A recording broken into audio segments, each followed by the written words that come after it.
Hello दोस्तों। स्वागत है आपके अपने चैनल बुक मिरेकल में। इस चैनल पर हम दुनिया की बेहतरीन किताबों में छुपे हुए ज्ञान को दिलचस्प कहानियों के जरिए आपको समझाने की कोशिश करते हैं, ताकि आप उस ज्ञान का इस्तेमाल अपने जीवन को और भी आसान बनाने में कर सकें। आज हम एक बहुत ही दिलचस्प और महत्वपूर्ण किताब का सारांश लेकर आए हैं, द साइकोलॉजी ऑफ मनी, जो मॉर्गन हाउसल द्वारा लिखी गई है। इस किताब में लेखक ने यह समझाने की कोशिश की है कि पैसे को लेकर हमारे मानसिक दृष्टिकोण और व्यवहार कैसे हमारे वित्तीय निर्णयों को प्रभावित करते हैं। पैसों के बारे में हमारी सोच, भावनाएं और आदतें हमारी आर्थिक स्थिति पर गहरा असर डालती हैं। मॉर्गन हाउसल हमें यह सिखाते हैं कि हम सब अलग अलग तरीके से पैसों को देखते हैं और इससे जुड़ी हमारी मानसिकता कैसे सफलता और विफलता दोनों में भूमिका निभाती है। आज के इस वीडियो में हम जानेंगे कि द साइकोलॉजी ऑफ मनी के प्रमुख सिद्धांत और विचार क्या हैं और कैसे ये हमारे जीवन को बेहतर बना सकते हैं। तो चलिए शुरू करते हैं और जानते हैं इस किताब से कुछ महत्वपूर्ण बातें जो आपके वित्तीय दृष्टिकोण को बदल सकती हैं। एक छोटे से शहर में दो दोस्त रहते थे, सिया और अर्जुन। वे दोनों एक ही मोहल्ले में बड़े हुए, एक ही स्कूल में पढ़े और कई समान अनुभव साझा किए। हालांकि जैसे जैसे वे बड़े होते गए और अपने निर्णय खुद लेने लगे, उन्होंने पैसे के बारे में अलग अलग दृष्टिकोण विकसित किए। सिया एक बहुत ही सतर्क योजनाकार थी। उसने जितना हो सके पैसे बचाए, जोखिमपूर्ण निवेशों से बचने की कोशिश की और अपनी वित्तीय स्थिति को लेकर बहुत सावधानी बरती। वह हमेशा कहती, अगर तुम सावधान और स्थिर रहोगे तो हमेशा ठीक रहोगे। उसकी यह सोच ठीक थी और समय के साथ उसने एक स्थिर लेकिन मामूली पोर्टफोलियो बनाया, जिसमें बचत, स्टॉक्स और बॉन्ड्स शामिल थे। हालांकि उसके दोस्तों को यह कभी समझ में नहीं आया कि सिया कभी भी बड़ी चीजों पर खर्च क्यों नहीं करती या जोखिम क्यों नहीं उठाती। वे अक्सर पूछते, तुम इतनी सतर्क क्यों हो? वहीं अर्जुन का तरीका पूरी तरह से अलग था। वह जोखिमपूर्ण निवेशों में विश्वास करता था और सोचता था कि बड़ी सफलता हासिल करने का तरीका है नवीनतम टेक्नोलॉजी, स्टार्टअप्स और जोखिमपूर्ण स्टॉक्स में निवेश करना। अर्जुन के दोस्त उसे जोखिम उठाने वाला कहते थे और उसकी साहसिक योजनाओं की सराहना करते थे। लेकिन जैसे जैसे वह जोखिम उठाता गया, उसने उतनी ही बड़ी सफलता और असफलता भी देखी। एक बार उसने एक हॉट टेक स्टॉक में निवेश किया और बहुत पैसा कमाया, लेकिन थोड़े समय बाद वही स्टॉक गिर गया और उसने लगभग सब कुछ खो दिया। फिर भी वह हार मानने वाला नहीं था। उसने फिर से बाजार में निवेश करना शुरू कर दिया, यह सोचते हुए कि अगला बड़ा निवेश उसे एक और सफलता दिलाएगा। वह यह समझ नहीं पाता था कि अन्य लोग उसकी तरह साहसी क्यों नहीं होते। एक दिन, कुछ महीनों बाद, सिया और अर्जुन एक कैफे में मिले। सिया ने अर्जुन से पूछा, तुम्हारा निवेश कैसे चल रहा है? अर्जुन मुस्कुराया और कहा, बहुत अच्छा। मेरी नई टेक कंपनियों में 30% का मुनाफा हो गया है। यह जोखिमपूर्ण है, लेकिन जब यह काम करता है तो बहुत बड़ा मुनाफा होता है। सिया ने सिर हिलाया। मुझे खुशी है कि तुम्हारा काम बन रहा है, लेकिन मैं थोड़ा और सतर्क रही हूं। मैं उन चीजों में निवेश करती हूं जो सुरक्षित हैं और ज्यादा जोखिम नहीं रखती। यह एक स्थिर और धीरे धीरे बढ़ने वाला तरीका है और मुझे इस पर आराम है। अर्जुन ने थोड़ी देर के लिए चुप्पी साधी, फिर कहा, लेकिन क्या तुम्हें बोर नहीं होता? क्या तुम्हें कभी यह नहीं लगता कि तुम बड़े मुनाफे के मौके खो रहे हो? सिया ने कंधे उचकाए और कहा, शायद। लेकिन देखो अर्जुन, मैंने यह सीखा है कि कोई भी पागल नहीं है अगर वह वही करता है जो उसके लिए सही है। तुम्हारा तरीका मुझसे बहुत अलग है और मैं समझ सकती हूं कि तुम जोखिम उठाना चाहते हो, लेकिन मैं किसी ऐसी चीज पर ध्यान नहीं देना चाहती जो मेरी सुरक्षा के लिए सही नहीं हो। अर्जुन कुछ देर के लिए सोच में पड़ गया। फिर उसने कहा, सच में तुम्हारी बात सही है। मेरे पास कुछ अच्छे पल रहे हैं, लेकिन नुकसान भी बहुत झेला है। लगता है कि हर किसी का पैसे के साथ अपना रास्ता होता है। सिया और अर्जुन की कहानी हमें एक महत्वपूर्ण शिक्षा देती है। कोई भी पागल नहीं है। लोग अपनी व्यक्तिगत परिस्थितियों, अनुभवों और जीवन के दृष्टिकोण के आधार पर पैसे के बारे में अलग अलग फैसले करते हैं। जो एक व्यक्ति के लिए सही है, वह दूसरे के लिए गलत हो सकता है, और यह ठीक है। सिया का सतर्क तरीका उसके लिए सही था और वह उसकी व्यक्तिगत समझ, मूल्यों और प्राथमिकताओं से प्रभावित था। अर्जुन का जोखिम लेने का तरीका उसके अपने अनुभवों और लक्ष्यों को दर्शाता था। दोनों के दृष्टिकोण अलग थे, लेकिन कोई भी पागल नहीं था।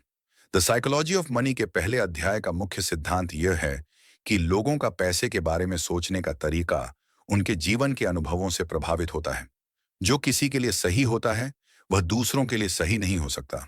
इसका मतलब यह है कि हमें दूसरों के वित्तीय निर्णयों को समझने और उनकी स्थिति को ध्यान में रखकर न्याय संगत तरीके से देखना चाहिए। दोस्तों, अगर आपको हमारी बनाई हुई बुक समरी पसंद आ रही हो तो कृपया इस वीडियो को लाइक करें और हमारे चैनल को सब्सक्राइब करें। इससे आपको हमारी सभी बुक समरीज का पूरा फायदा मिलेगा। तो चलिए अगले अध्याय पे चलते हैं। किसी छोटे शहर में दो व्यक्ति रहते थे, विक्रम और रोहन। विक्रम एक व्यापारी था जो अपनी मेहनत और कड़ी नजदीकी से व्यापार करता था, जबकि रोहन एक खुश मिजाज इंसान था जो हर चीज को क्रिएटिव तरीके से देखने की कोशिश करता था। उनके बीच एक अजीब सी समानता थी। दोनों ने व्यापार शुरू किया था, लेकिन उनकी यात्रा बिल्कुल अलग थी। विक्रम को हमेशा लगता था कि सफलता केवल मेहनत और जोखिम लेने से मिलती है। वह दिन रात अपने व्यापार को बेहतर बनाने के लिए कड़ी मेहनत करता था। उसके पास एक छोटी सी दुकान थी और उसने अपनी दुकान के लिए शानदार योजना बनाई थी। विक्रम अपने निर्णयों पर विश्वास करता था और हमेशा सोचता था कि अगर वह सही तरीके से काम करेगा तो सफलता निश्चित रूप से आएगी। हालांकि एक दिन अचानक एक बड़ी विपत्ति आई। एक महंगे निवेश का जोखिम लिया था और वह सारा पैसा खो बैठा। उसके व्यापार में घाटा हो गया और उसे बहुत मुश्किलें आने लगीं। लेकिन विक्रम ने हार नहीं मानी। उसने फिर से अपने व्यापार को खड़ा करने की कोशिश की, लेकिन उसके मन में यह सवाल उठने लगा, क्या यह सिर्फ मेरी मेहनत थी या फिर यह भी एक बड़ा किस्मत का खेल था? वहीं रोहन का तरीका कुछ अलग था। वह बहुत ही खुश मिजाज और लापरवाह था। उसने बिना किसी योजना के अपनी जिंदगी को जीने का निर्णय लिया। उसे समझ में नहीं आता था कि कड़ी मेहनत का मतलब क्या होता है, बल्कि वह हर चीज में अपने किस्मत पर यकीन करता था। एक दिन उसने बिना सोचे समझे एक नया व्यापार शुरू कर दिया जो पूरी तरह से दूसरों के नजरिए से बेवकूफी लग रहा था। लेकिन किस्मत ने उसका साथ दिया और वह अचानक एक बड़ी सफलता को छूने में कामयाब हो गया। उसकी दुकान के लिए उसकी योजना पूरी तरह से काम करने लगी और लोग उसे पसंद करने लगे। अब विक्रम और रोहन दोनों के पास सफलता के बाद की कहानी थी, लेकिन उनकी यात्रा बहुत अलग थी। विक्रम यह सोचने लगा कि किस्मत का कोई हाथ नहीं था। उसकी कड़ी मेहनत ही उसके कारोबार को उभारने का कारण थी, जबकि रोहन यह मानता था कि उसकी सफलता किस्मत के कारण थी, क्योंकि वह न तो कोई बड़ी योजना बनाई थी और न ही मेहनत करने की परवाह की थी। एक दिन दोनों मिलकर अपने अनुभवों के बारे में बात कर रहे थे। विक्रम ने कहा, मेरे पास जो भी सफलता आई वह सिर्फ मेरी मेहनत और सही फैसलों के कारण आई। मुझे लगता है कि मैं अगर सही तरीके से काम करता तो मुझे वह नुकसान नहीं होता। रोहन ने हंसते हुए जवाब दिया, लेकिन देखो, मेरी सफलता केवल किस्मत पर थी। मैंने कोई बड़ा निर्णय नहीं लिया और सब कुछ मेरे पक्ष में हो गया। तो क्या हमें किस्मत को नजरअंदाज करना चाहिए? विक्रम और रोहन की बातें ये समझने का मौका देती हैं कि किस्मत और जोखिम दोनों हमारे जीवन में एक साथ काम करते हैं। कभी कभी मेहनत से सफलता मिलती है, लेकिन कभी कभी हमें अच्छे परिणाम भी उस समय मिलते हैं जब हम किस्मत के सहारे होते हैं। ये सब समझने की बात है कि हम कैसे जोखिम लेते हैं और किस तरह हम अपनी किस्मत को आकार देने में मदद करते हैं। कहानी हमें यह सिखाती है कि किस्मत और जोखिम दोनों ही सफलता और विफलता के पीछे के कारक हो सकते हैं, लेकिन इन दोनों को एक साथ देखना जरूरी है। जोखिम लेने का मतलब यह नहीं है कि आप हमेशा सफल होंगे और किस्मत का मतलब यह नहीं है कि सफलता केवल अनहोनी से आती है। कभी कभी हम पूरी तरह से सही रास्ते पर चल रहे होते हैं, लेकिन किस्मत का भी हाथ होता है। इसी तरह कभी कभी जोखिम से कुछ ना हो, लेकिन अगर सही समय पर प्रयास किया जाए तो परिणाम अच्छे हो सकते हैं। द साइकोलॉजी ऑफ मनी के दूसरे अध्याय का मुख्य संदेश ये है कि किस्मत और जोखिम दोनों ही किसी भी सफलता या विफलता में शामिल होते हैं। यह समझना जरूरी है कि कोई भी चीज केवल एक चीज पर निर्भर नहीं होती। इसमें कई कारक होते हैं, जैसे कि हमारी मेहनत, हमारी योजनाएं और हमारी किस्मत। तो चलिए अगले अध्याय पे चलते हैं। एक छोटे से गांव में दो दोस्त रहते थे, राजीव और विवेक। वे दोनों अपने अपने तरीके से जीवन जीते थे, लेकिन एक चीज जो उनके बीच एक बड़ा अंतर थी, वह थी संतुष्टि और अपर्याप्तता का विचार। राजीव एक व्यापारी था। उसने अपने व्यापार को शुरू करने से पहले बहुत मेहनत की थी और अब वह एक समृद्ध आदमी बन चुका था। लेकिन एक समस्या थी, राजीव संतुष्ट नहीं था। चाहे उसके पास कितना भी पैसा हो, वह हमेशा और ज्यादा चाहता था। वह सोचता था, अगर मेरे पास 10 लाख रुपये और होते तो मैं और खुश होता। लेकिन जब उसके पास 10 लाख रुपए आ गए तो वह फिर भी सोचता था, अगर मेरे पास 1 करोड़ होते तो सब कुछ ठीक होता। राजीव ने अपनी पूरी जिंदगी इसी सोच में बिता दी कि जब तक वह और ज्यादा नहीं कमाता, तब तक वह खुश नहीं हो सकता। वह मानता था कि धन ही खुशियों का असली स्रोत है, और जब तक उसके पास ज्यादा नहीं होगा, वह संतुष्ट नहीं हो सकता। वहीं विवेक का दृष्टिकोण अलग था। वह साधारण जीवन जीता था और संतुष्ट था। उसके पास बहुत अधिक संपत्ति नहीं थी, लेकिन उसने जो भी कमाया उसे अपने जीवन में पूरी तरह से समर्पित कर दिया। वह मानता था कि संतुष्टि बाहरी चीजों से नहीं, बल्कि अपने अंदर से आती है। विवेक अक्सर कहता था, धन का मतलब सिर्फ सुरक्षा और स्वतंत्रता है। जब आप किसी चीज के लिए कड़ी मेहनत करते हैं और संतुष्ट होते हैं, तो वह असली खुशियां हैं। विवेक की सोच यह थी कि बहुत कुछ पाने के बाद भी इंसान को उस चीज की संगति और मूल्य का पता होना चाहिए। उसने कभी नहीं सोचा कि जब तक वह और नहीं कमाएगा, तब तक वह खुश नहीं हो सकता। वह संतुष्ट था क्योंकि उसने समझा था कि खुश रहने के लिए कभी कभी चीजों का कम होना ही बेहतर होता है। एक दिन राजीव अपने बच्चे के साथ पार्क जाता है। वहां पर उसने कुछ दूरी पे बैठे अपने दोस्त विवेक को देखा। विवेक को देख ऐसा लग रहा था जैसे वह बहुत दुखी हो। राजीव उसके पास जाता है और दोनों अपनी बातों का आदान प्रदान करते हैं। राजीव ने कहा, यार मेरे पास बहुत पैसा है, लेकिन फिर भी मैं हमेशा और चाहता हूं। मुझे लगता है कि ज्यादा पैसा पाने के बाद ही मैं खुश रह सकता हूं। विवेक ने मुस्कुराते हुए जवाब दिया, क्या तुम्हें कभी ऐसा लगता है कि खुशी और संतुष्टि पैसों पर निर्भर नहीं होती? शायद खुश रहने के लिए हमें यह समझने की जरूरत है कि संतुष्टि वह नहीं है जो हमारे पास है, बल्कि वह है जो हम उसके साथ करते हैं। राजीव ने थोड़ी देर के लिए सोचा और फिर कहा, तुम सही कहते हो। शायद हमें जो हमारे पास है उसी में खुश रहने की कला सीखनी चाहिए। इस कहानी से हमें यह समझने को मिलता है कि संतुष्टि का कोई अंत नहीं होता। जब तक हम अपनी इच्छाओं को सीमित नहीं करेंगे, तब तक हम कभी खुश नहीं हो सकते।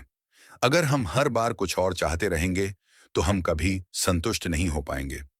राजीव का अनुभव हमें यह सिखाता है कि धन और संपत्ति अपने आप में कोई बुरी चीज नहीं है, लेकिन यह समझना जरूरी है कि अधिकतम के पीछे दौड़ते हुए हम संतुष्टि को खो सकते हैं और खुद के लिए दुख का कारण बन सकते हैं।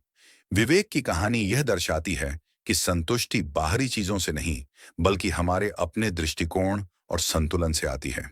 अगर हम जो हमारे पास है उसे अपनाकर उसे पूरी तरह से महसूस करें, तो हम सच्ची खुशी पा सकते हैं। और यही हमें द साइकोलॉजी ऑफ मनी के तीसरे अध्याय में सीखने को मिलता है। तो चलिए अगले अध्याय पे चलते हैं। एक छोटे से गांव में अर्जुन नाम का युवक रहता था, जो अपनी जिंदगी में कुछ बड़ा करना चाहता था। अर्जुन का सपना था कि वह जल्दी अमीर बने और जीवन में सब कुछ हासिल करे। वह दिन रात मेहनत करता, लेकिन उसे हमेशा लगता कि सिर्फ कड़ी मेहनत से पैसे नहीं बनते, बल्कि जल्दी और बड़े तरीके से धन अर्जित करने के लिए कुछ खास करना होगा। अर्जुन का एक दोस्त था, रवि, जो उसकी तरह ही मेहनती था, लेकिन रवि का तरीका कुछ अलग था। जब अर्जुन बड़े निवेश और बड़ी रकम की तलाश में था, रवि ने छोटी छोटी रकम हर महीने बचाने और निवेश करने की आदत डाल रखी थी। वह ये नहीं सोचता था कि वह जल्दी अमीर होगा, बल्कि वह जानता था कि समय और निरंतरता के साथ एक दिन वह भी धनवान हो सकता है। एक दिन अर्जुन और रवि अपने भविष्य के बारे में बातचीत कर रहे थे। अर्जुन ने अपने बड़े योजना का खुलासा किया, मैं अगले कुछ सालों में कड़ी मेहनत करूंगा, बड़ी रकम बचाऊंगा और फिर उसे एक साथ एक बड़े निवेश में लगाऊंगा। मुझे लगता है अगर मैं अब सही फैसला करता हूं, तो जल्दी ही मैं बड़े पैसे कमा सकता हूं। रवि मुस्कुराया और बोला, अर्जुन, मुझे लगता है तुम कुछ खास चीज को मिस कर रहे हो। संयोजन की शक्ति। अर्जुन थोड़ा चौंका। संयोजन की शक्ति, यह क्या होता है? रवि ने मुस्कुराते हुए जवाब दिया, तुम जानना चाहते हो कि असल में असली धन कैसे बनता है? देखो, तुम्हारे पास दो विकल्प हैं। पहला, तुम एक बड़ी रकम एक साथ निवेश करो और उम्मीद करो कि वह जल्दी से बढ़ेगी। दूसरा, तुम हर महीने छोटी छोटी रकम बचाकर उसे नियमित रूप से निवेश करो। अब सोचो, 30 साल बाद कौन ज्यादा अमीर होगा? अर्जुन ने सोचा, अगर मैं बड़ी रकम एक बार में निवेश करता हूं तो मुझे लगता है मैं ज्यादा पैसा बना सकता हूं। रवि हंसा और बोला, तुम समझ नहीं रहे हो अर्जुन।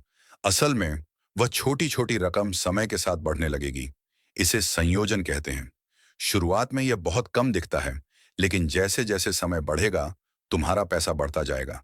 अगर तुम हर महीने छोटी रकम निवेश करोगे, तो वह रकम धीरे धीरे ब्याज कमाएगी और फिर वह ब्याज भी ब्याज कमाएगा। यही संयोजन है। अर्जुन को अब समझ आने लगा था। उसने पूछा, लेकिन अगर मैं एक बड़ी रकम एक बार में लगाता हूं, तो क्या वह ज्यादा फायदा नहीं करेगा? रवि ने सिर हिलाते हुए कहा, देखो अर्जुन, एक बात समझो। यदि तुम जल्दी शुरू करते हो और संयोजन को अपना काम करने देते हो, तो छोटी छोटी रकम भी समय के साथ बढ़ सकती है। यही असली राज है। यह ऐसा है जैसे तुम एक छोटा सा पौधा लगाते हो।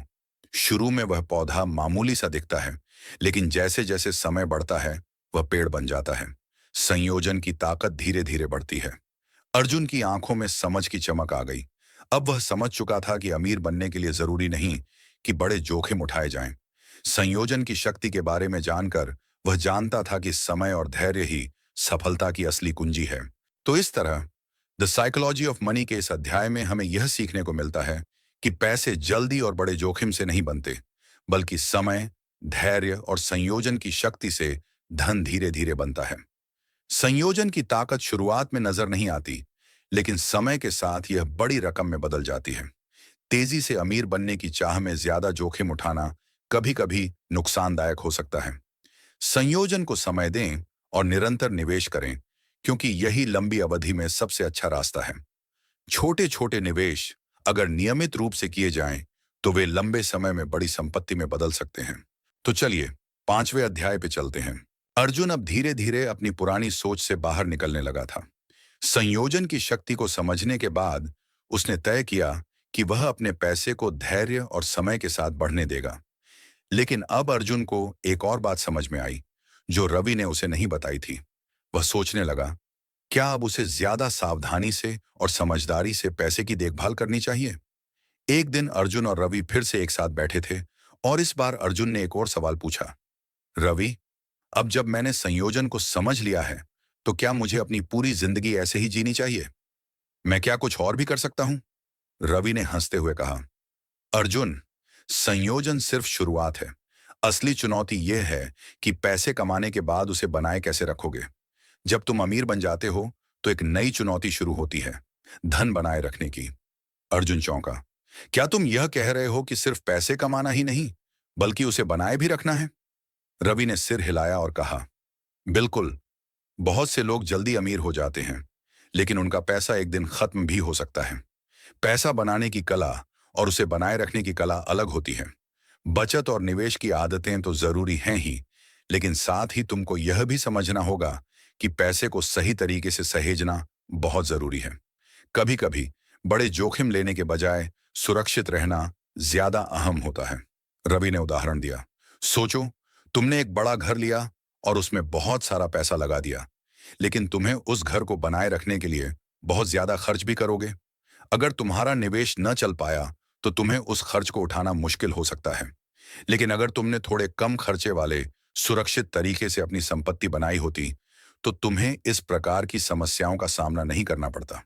अर्जुन अब समझ गया।